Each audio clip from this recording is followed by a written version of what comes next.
Welcome back to my YouTube channel. आज के इस वीडियो में हम 12th standard new syllabus Maharashtra board subject history का आज हम चैप्टर नंबर 1 स्टडी करने वाले हैं। चैप्टर नंबर 1 के मैंने सारे वीडियोस अपलोड कर दिए हैं। आज का ये हमारा लास्ट वीडियो है चैप्टर नंबर 1 का, और चैप्टर नंबर 2 के भी मैंने वीडियोस अपलोड कर दिए हैं। जिसने नहीं देखे हैं वो लिंक आपको डिस्क्रिप्शन बॉक्स में मिल जाएगा।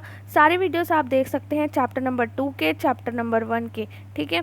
और अगर वीडियोस अच्छे लगते हैं तो प्लीज़ लाइक कर दिया करें, क्योंकि ये मेरा मोटिवेशन फैक्टर है। मैं आप सभी के लिए देखो सारे के सारे डॉक्यूमेंट्स बनाती हूँ, जिसमें मैं आपको शॉर्ट नोट्स यहाँ पर देखो ईजीली प्रोवाइड करती हूँ, जिससे आप हिस्ट्री ईजी से याद कर सकें।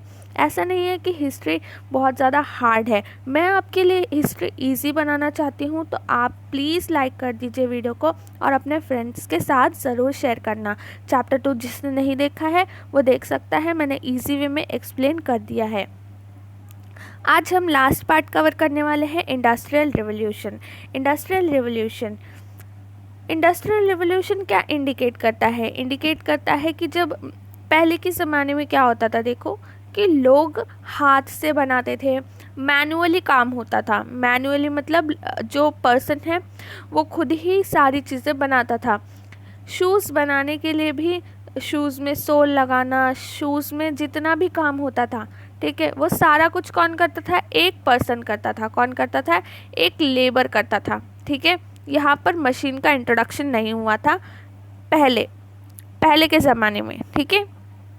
लेकिन जब इंडस्ट्रियल रिवोल्यूशन होता है, इंडस्ट्रियल रिवोल्यूशन जब होता है तो क्या होता है, जो मैन काम करता था ना, मैनुअली जो भी काम होते थे, कपड़ा बनाना, उसको पूरी तरीके से कपड़ा बनाने तक, शर्ट बनाने तक, ये सारे काम कौन करते थे? एक पर्टिकुलर पर्सन, जो मैनुअल, जो लेबर है, ठीक है। यहाँ पर मशीन नहीं थी। फिर क्या हुआ? इंडस्ट्रियल रिवोल्यूशन आया। इंडस्ट्रियल रिवोल्यूशन आया 18th और 19th सेंचुरी में। 18th सेंचुरी में इंडस्ट्रियल रिवोल्यूशन आ जाता है, ठीक है।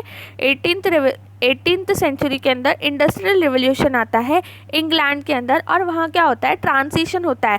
अब यहाँ पर सारे काम मैनुअली नहीं करे जा रहे थे, यहाँ पर क्या आ चुकी थी? मशीन्स आ चुकी थी। मैकेनाइज्ड प्रोडक्शन जो आज के समय में बहुत ज़्यादा एडवांस्ड हो चुकी है, लेकिन 18th सेंचुरी के टाइम पर मैनुअल से हटकर यहाँ पर मशीन्स आ गई थी। मैकेनाइज्ड प्रोडक्शन मतलब मशीन के हेल्प के साथ में प्रोडक्शन होना स्टार्ट हो गया था। मशीन्स आ गई थी 18th और 19th सेंचुरी में। कौन सी आई थी? स्टीम पावर्ड और water powered hydraulic machines came into use for the industrial production. तो ये स्टीम पावर्ड मशीन आ चुकी थी, वाटर पावर्ड मशीन आ चुकी थी, जिससे कि यहाँ पर क्या होता था? इंडस्ट्रियल प्रोडक्शन, यहाँ पर जो मशीन्स थी इनका यूज़ किया जा रहा था इंडस्ट्रियल प्रोडक्शन, मतलब जो भी प्रोडक्शन है उसके अंदर। Industrial revolution could happen only in a capitalist economy. अब ये इंडस्ट्रियल रिवोल्यूशन बताया गया है हमें कि कैपिटलिस्ट इकोनॉमी में आया है। तो भाई ऐसा क्यों है? कभी आपने सोचा कि कैपिटलिस्ट इकोनॉमी में ही क्यों आया? तो मैं बताती हूँ कि कैपिटलिस्ट इकोनॉमी में ही क्यों आया। कैपिटलिस्ट इकोनॉमी में क्या होता है, जो भी यहाँ पर लोग होते हैं, पर्सन्स होते हैं, जो भी बिजनेसमैन होते हैं, कैपिटलिस्ट इकोनॉमी का एक यहाँ पर रूल है कि उन्हें सिर्फ और सिर्फ प्रॉफिट से ही मतलब होता है। उन्हें सिर्फ और सिर्फ प्रॉफिट से मतलब होता है, और वो जितना कम कॉस्ट लगाते हैं, उन्हें लगता है कि हम बहुत कम से कम कॉस्ट लगाएं और हमारा ज़्यादा से ज़्यादा प्रॉफिट जनरेट हो। तो कैपिटलिस्ट इकोनॉमी में हमने क्या सीखा कि प्रॉफिट ओरिएंटेड होती है। प्रॉफिट ओरिएंटेड मतलब जो बिजनेसमैन होते हैं उन्हें सिर्फ और सिर्फ प्रॉफिट से मतलब होता है। समझ में आया सबको? कैपिटलिस्ट इकोनॉमी में ऐसा ही होता है। In the capitalist economy, a new class of capitalists came into existence who were either owners of industrial establishment, factories or could private capital to such establishment. अब यहाँ पर कैपिटलिस्ट इकोनॉमी के अंदर देखोगे कि यहाँ पर एक न्यू जो है यहाँ पर न्यू इस्टेब्लिशमेंट हो रहा है, न्यू क्लास का। न्यू क्लास यहाँ पर उभर कर आ रही है, ठीक है। न्यू क्लास यहाँ पर सेटअप हो रही है। ओनर्स, ये लोग कौन है? Owners of the factories. तो जो फैक्ट्रीज के ओनर्स होते हैं ना, साहब लोग, समझ में आया? लोग उनको साहब साहब ऐसे मतलब अच्छे वेल सेटल्ड, समझ में आ रहा है, वेल सेटल्ड एक कंपनी है और उसके मालिक हैं। तो ये न्यू क्लास यहाँ पर एमर्ज होकर आ रही है। Owners of the factories provide capital for this. अब ये लोगों के पास ज़्यादा कैपिटल होता है तो इन्होंने इसके लिए कैपिटल दिया, मशीनरी सेटअप करने के लिए and other things. Minimum production cost, अब इनका क्या यहाँ पर था मेन मोटिव, इनका मेन मोटिव क्या था, मिनिमम प्रोडक्शन कॉस्ट, मतलब एक चीज़ को बनाने के लिए कम से कम पैसा लगाना और ज़्यादा से ज़्यादा प्रॉफिट अर्न करना। मैंने पहले ही आपको कैपिटलिस्ट इकोनॉमी के अंदर बताया था कि यहाँ पर सिर्फ और सिर्फ जो उनको क्या चाहिए होता है, प्रॉफिट चाहिए होता है और मिनिमम कॉस्ट उनको लगाना होता है अपने काम के अंदर, अपने प्रोडक्ट के अंदर। तो यहाँ पर बताया गया कि कैपिटलिस्ट इकोनॉमी के अंदर मिनिमम प्रोडक्शन कॉस्ट, मतलब जो हम प्रोड्यूस कर रहे हैं एक पर्टिकुलर सामान, तो उसमें बहुत कम कॉस्ट लगना चाहिए लेकिन हमें मैक्सिमम प्रॉफिट होना चाहिए। हमें कितना फ़ायदा होना चाहिए, हमें बहुत ज़्यादा फ़ायदा होना चाहिए। फॉर एग्जाम्पल अगर मैं 2 रुपये की चीज़ बना रही हूँ तो अगर वो मैं 10 रुपये में बेचूंगी तो मेरा कितना प्रॉफिट होगा, 8 रुपीज़ का मेरा प्रॉफिट होगा, जो कि बहुत ज़्यादा मैक्सिमम है। ठीक है, तो वो सोचते थे मैं 2 रुपये की चीज़ बनाऊँ और मुझे मैक्सिमम प्रॉफिट कितना हो, 8 रुपये का प्रॉफिट हो। समझाने के लिए मैं एग्जाम्पल से समझा रही थी। नेक्स्ट यहाँ पर जो प्राइवेट ओनरशिप थी इंडस्ट्रीज़ की, ये लोग भी क्या कर रहे थे, ये लोग भी यहाँ पर जो है कैपिटल प्रोवाइड कर रहे थे। अब कैपिटलिस्ट इकोनॉमी के अंदर क्या होता है, ये लोग फिक्स कर सकते हैं प्राइसेस ऑफ द गुड और डिसाइड कर सकते हैं प्रॉफिट मार्जिन। ठीक है, कैपिटलिस्ट इकोनॉमी के अंदर प्राइवेट ओनरशिप, जो प्राइवेट ओनरशिप होती है, प्राइवेट ओनरशिप में क्या होता है, जो बिजनेसमैन होता है, जो फैक्ट्री का ओनर होता है, वो पर्टिकुलर डिसाइड कर सकता है उसके खुद के प्राइसेस ऑफ द गुड्स और डिसाइड कर सकता है कि उसकी खुद की मार्जिन कितनी होनी चाहिए, उसे कितना समझो अगर उसने 2 रुपये का प्रोडक्ट बनाया तो उसे 8 रुपये में बेचना है, 10 रुपये में बेचना है, ये कौन डिसाइड करेगा, वो खुद डिसाइड करेगा। ये कौन डिसाइड करेगा, ये वो खुद डिसाइड करेगा। यहाँ पर इंटरवेंशन नहीं होता है गवर्नमेंट का, सिर्फ इतना याद रखो, यहाँ पर जो प्राइवेट ओनरशिप होती है ना, यहाँ पर गवर्नमेंट का जो है इंटरवेंशन नहीं होता है। जो पर्सन खुद ही डिसाइड कर सकता है, अगर मैं मेरे फॉर्म में काम कर रही हूँ, मैं मेरे गुड्स को बना रही हूँ, तो मैं खुद डिसाइड करूँगी कि मेरा प्राइस क्या होना चाहिए, मैं किस प्राइस पर बेचने वाली हूँ।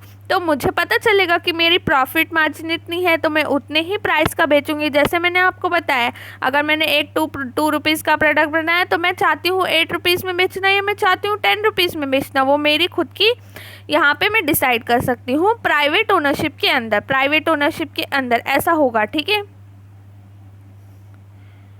ये किसका राइट होता है, ये एक मैन्युफैक्चरर का राइट होता है। ये किसका राइट होता है, मैन्युफैक्चरर। जैसे मैंने आपको बताया मैं बना रही हूँ यानी कि मैं मैन्युफैक्चरर हूँ, तो मैं डिसाइड कर सकती हूँ। ठीक है, नेक्स्ट यहाँ पर आगे बढ़ते हैं। In England the atmosphere was suitable. अब यहाँ पर इंग्लैंड में ही इंडस्ट्रियल रिवोल्यूशन क्यों होता है, इंग्लैंड में ही इंडस्ट्रियल रिवोल्यूशन क्यों होता है, क्योंकि इंग्लैंड के अंदर जो एटमॉस्फेयर क्रिटिकल कंडीशन थी, एटमॉस्फेयर जो था वो बहुत ज़्यादा सूटेबल था। एटमॉस्फेयर कैसा था, सूटेबल था, और यहाँ पर लार्ज अमाउंट ऑफ आयरन और कोल भी थे। लार्ज अमाउंट ऑफ आयरन और कोल यहाँ पर बहुत ज़्यादा थे, तो उसकी वजह से क्या हुआ, ये एक फेवरेबल कंडीशन बन गई कि इंग्लैंड के अंदर यहाँ पर टेक्सटाइल जो इंडस्ट्री थी, टेक्सटाइल इंडस्ट्री बहुत ज़्यादा फ्लरिश्ड हो गई, क्योंकि यहाँ पर क्या क्या था, एटमॉस्फेयर सूटेबल था, लार्ज अमाउंट ऑफ आयरन और कोल भी थे, ह्यूमिड क्लाइमेट था जो कॉटन यार्न के लिए बहुत ही अच्छा होता है, बहुत अच्छा होता है। तो इसकी वजह से क्या हुआ, टेक्सटाइल इंडस्ट्री जो कपड़े की जो इंडस्ट्री होती है बहुत ज़्यादा फ्लरिश्ड हो गई। ठीक है, क्योंकि यहाँ पर इंग्लैंड के अंदर क्या हुआ था, कैपिटलिस्ट इकोनॉमी थी, प्राइवेट ओनरशिप थी, प्लस मैंने आपको बताया मैनुअल प्रोडक्शन, मैकेनाइज्ड प्रोडक्शन, मतलब मशीन्स आ चुकी थी। और मशीन से क्या होता है कि अगर देखो मशीन से क्या होता है, मशीन से मैं बता देती हूँ। देखो अगर एक दिन में यहाँ पर एक पर्सन सिर्फ और सिर्फ 5 प्रोडक्ट बना रहा है, लेकिन एक दिन में मशीन कितने बनाएगी, 100 बनाएगी। तो ये जो है ये सरप्लस प्रोडक्ट हो जाएगा। ये कौन बना रहा है, एक लेबर बना रहा है, और ये जो 100 प्रोडक्ट है ये कौन बना रहा है, मशीन से बन रहा है। क्योंकि मशीन ज़्यादा प्रोडक्शन बना सकती है, इसलिए यहाँ पर जो है ज़्यादा जो है फ्लरिश्ड हो गई थी ये टेक्सटाइल इंडस्ट्रीज। ठीक है, At that time, England had established their colonies in many countries, so England could easily obtain large quantities of essential raw material in cheap rates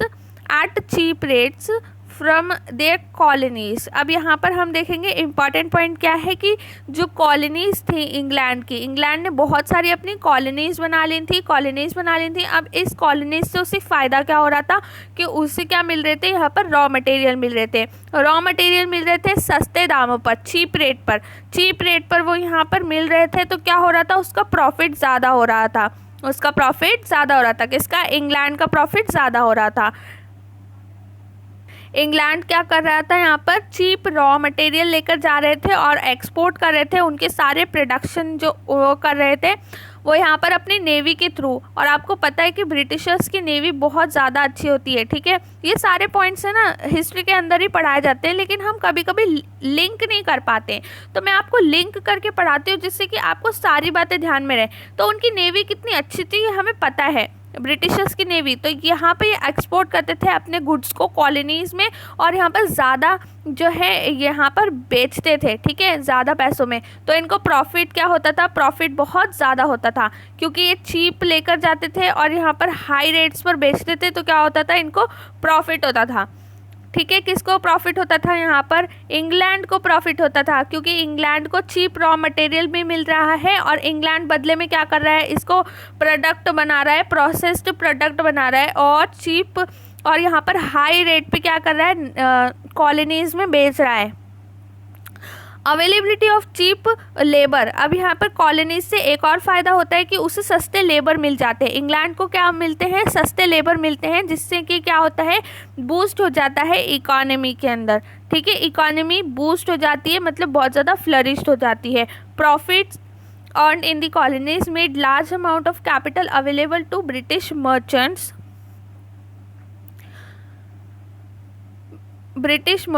Availability of cheap labor made it possible for them to maintain optimum level of cost. These factors giving boost to economy. यहाँ पर मैंने आपको बताया कि जैसे cheap labour उन्हें मिले, possible हुआ कि यहाँ पर ऑप्टिमम लेवल ऑफ कॉस्ट उन्होंने मेंटेन किया, और जिससे कि क्या हुआ, बूस्ट मिल गया इकोनॉमी को। Prepared favourable ground for onset of industrial revolution in England. अब जिससे कि क्या हो गया, मैंने आपको बताया कि यहाँ पर इंडस्ट्रियल रिवोल्यूशन हुआ था इंग्लैंड के अंदर। अब यहाँ पर इंडस्ट्रियल रिवोल्यूशन इंग्लैंड में हुआ, लेकिन इसका जो है बहुत ही ज़्यादा इम्पैक्ट, अफेक्ट किसको हुआ, इंडिया को हुआ। इंडिया को यहाँ पर एडवर्सली इम्पैक्ट, मतलब इसका गलत प्रभाव पड़ा। एडवर्सली मतलब नेगेटिव इम्पैक्ट पड़ता है इंडिया के ऊपर, क्योंकि इंडिया की जो कॉटेज इंडस्ट्री है वो शट डाउन हो जाती है, डिक्लाइन होना चालू हो जाती है। कॉटेज इंडस्ट्री जो शट डाउन स्टार्ट हो जाती है, क्यों हो जाती है, क्योंकि यहाँ पर चीप रॉ मटेरियल, चीप किसकी कमी थी, यहाँ पर बहुत सारी चीज़ों की कमी थी। जैसे कि जो क्वालिटी थी वो इंग्लैंड के प्रोडक्ट्स की ज़्यादा अच्छी होगी, वहाँ ज़्यादा मशीन्स हैं, इंडिया के अंदर ज़्यादा मशीन से काम नहीं होता था। तो क्या हो गया, बहुत सारे अलग अलग फैक्टर्स थे जिसकी वजह से डिक्लाइन हो रही थी इंडिया के अंदर कॉटन इंडस्ट्री। मैंने आपको सिंपल वे में थोड़े से फैक्टर्स बताए, लेकिन बहुत सारे फैक्टर्स हैं जिसकी वजह से कॉटेज इंडस्ट्री डिक्लाइन होना स्टार्ट हो गई थी।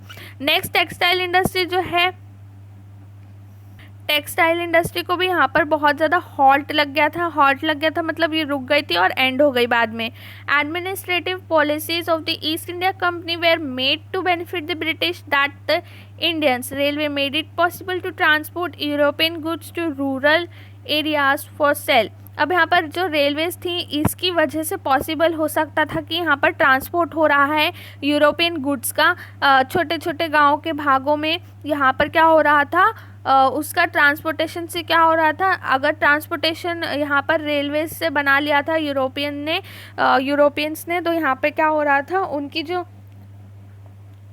गुड्स थे वो अच्छे से सेल हो रहे थे, जो रूरल एरियाज थे वहाँ पर भी। Next, this leads to economic exploitation. अब यहाँ पर इकोनॉमिक एक्सप्लॉयटेशन भी हो रहा था इंडियंस का, क्योंकि मैंने आपको बताया कि कॉटेज इंडस्ट्री सेटअप जो थी इंडिया के अंदर वो डिक्लाइन होना स्टार्ट हो जाती हैं, टेक्सटाइल इंडस्ट्री जो है वो शट डाउन हो जाती हैं। तो ऐसे बहुत सारे एडवर्सली इम्पैक्ट होता है इंडिया के अंदर, एक नेगेटिव इम्पैक्ट पड़ता है, जिसकी वजह से टेक्सटाइल इंडस्ट्री भी ऑलमोस्ट बंद हो जाती है इंडिया की।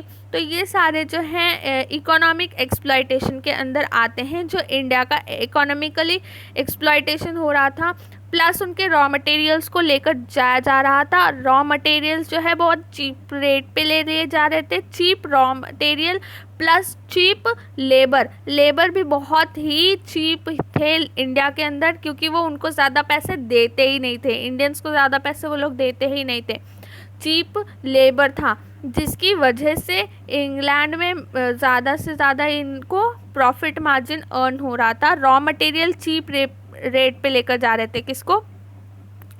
चीप रेट पर ये रॉ मटेरियल इनको ज़्यादा से ज़्यादा मिल रहा था, प्लस लेबर भी जो है वो चीप रेट पर अवेलेबल था, और बहुत सारे मैंने आपको फैक्टर्स बताए जिसकी वजह से बूस्ट हुआ था इकोनॉमी इंग्लैंड का। नेक्स्ट है इकोनॉमिक नेशनलिज्म।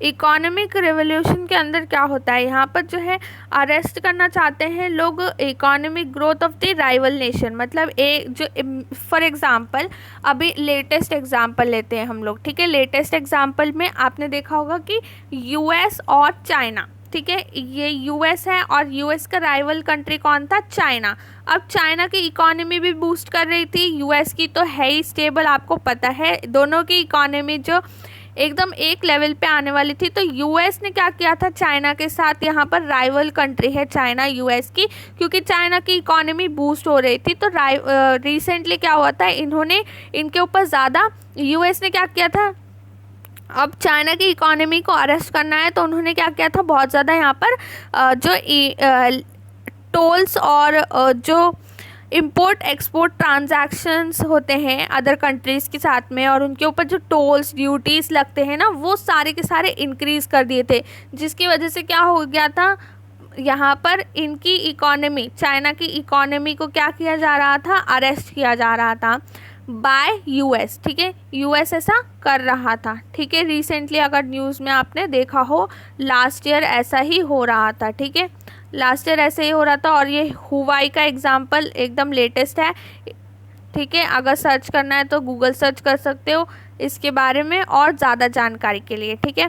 तो मैंने ये शॉर्ट एग्जांपल इसलिए बताया क्योंकि जो राइवल कंट्री होती है उसकी इकोनॉमी को अरेस्ट करना चाहते हैं, plus along frequently pursuing the economic growth of one's own nation, कि मैं खुद के नेशन की भी यहाँ पर इकोनॉमी को क्या करूँगा, बढ़ाऊँगा। यही है इकोनॉमिक नेशनलिज्म। इकोनॉमिक नेशनलिज्म मतलब जो राइवल कंट्री है उसकी इकोनॉमी को बढ़ने नहीं देना, प्लस मेरी जो कंट्री है, मेरी खुद का जो नेशन है, उसकी इकोनॉमी को मैं बढ़ाऊं, ठीक है। यही इम्पॉर्टेंट होता है उनकी पूरी लाइफ में।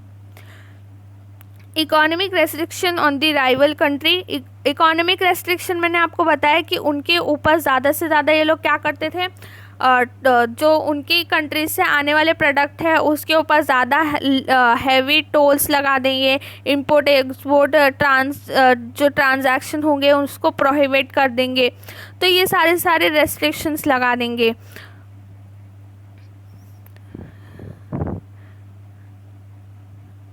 मेनली अब यहाँ पे इंग्लैंड किसके लिए करा था, यहाँ पर इस्टेब्लिश कर लिए थे उसने कॉलोनीज एशिया अफ्रीका कंट्रीज़ में।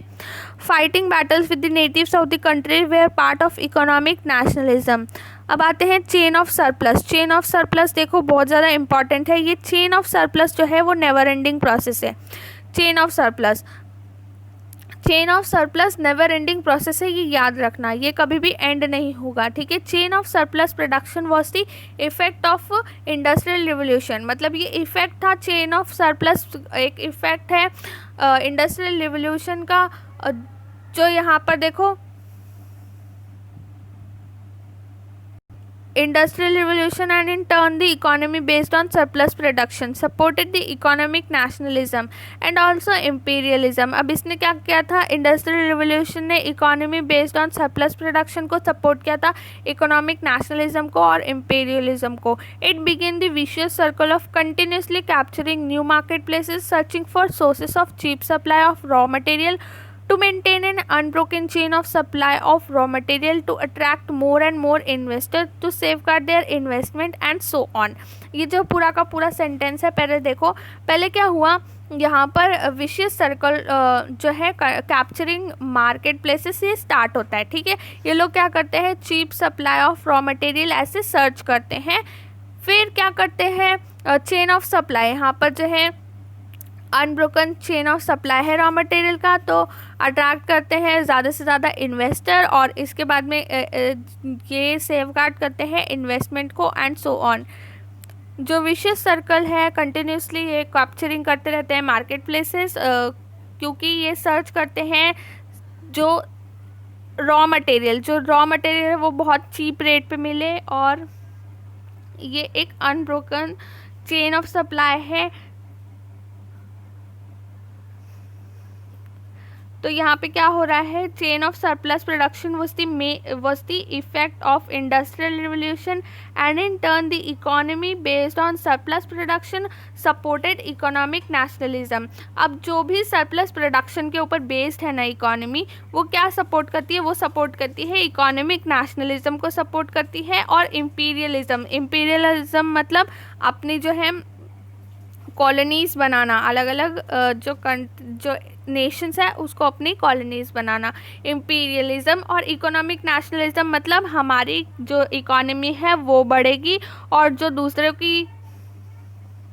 नेक्स्ट यहाँ पर लास्ट में extreme nationalism, industrial concept of rational superiority मतलब लोग सोचते हैं कि ब्लैक एंड वाइट का कंसेप्ट यहाँ पर मेन इम्पॉर्टेंट है, कि लोग सोचते हैं कि जो वाइट पीपल होते हैं वो ब्लैक पीपल के ऊपर रूल करने के लिए ही जो है यहाँ पर अर्थ पर आए हैं, तो वाइट पीपल रूल करेंगे और ब्लैक पीपल जो है वो अंडर उनके काम करेंगे। तो ऐसा यहाँ पर रैशियल सुपीरियरिटी का कॉन्सेप्ट था, वो मैंने आपको समझा दिया। मैं ऐसा बिल्कुल भी नहीं बोल रही हूँ, लेकिन यहाँ पर ब्लैक एंड वाइट का सुपीरियरिटी का जो रैशियल सुपीरियरिटी का कॉन्सेप्ट है वो सिर्फ और सिर्फ समझा रही हूँ कंसेप्ट को।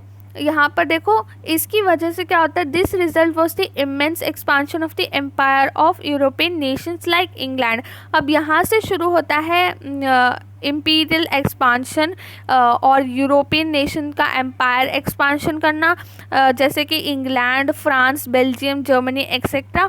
और यूरोपियन कॉलोनियलिज्म जो नेक्स्ट चैप्टर है ना हमारा चैप्टर नंबर 2, उसके अंदर हम देखेंगे कि कैसे कैसे कैप्चर करी अलग अलग नेशंस को, जो मैंने आपको पहले ही एक्सप्लेन कर दिया। आप देख सकते हैं, वीडियो का लिंक डिस्क्रिप्शन में दिया हुआ है।